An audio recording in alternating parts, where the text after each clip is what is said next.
Research was difficult with these particular creatures because it's mostly an oral tradition. And so some people will say X thing and some people will say Y thing about a particular type of jumbie.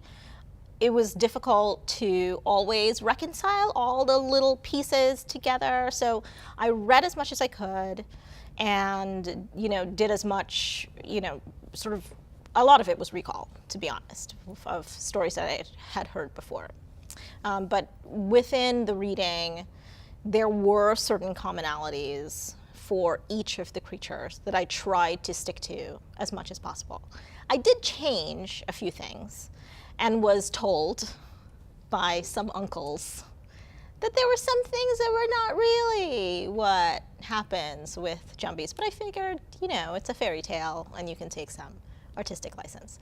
So, but for the most part, really what I was doing was trying to cull together as much information as I could from the little pieces of information that I had to have sort of a bigger sort of rule book of what these creatures do, how they behave, what kind of world they live in, that sort of thing. I discovered that throughout the Caribbean and in South America, there are all of these other types of creatures that have some similarities. And so I tried as much as I could to incorporate those as well, because I really wanted it to feel like a story that could take place really on any Caribbean island, not just in Trinidad and Tobago. We don't have this folklore as part of the literature, as part of the canon.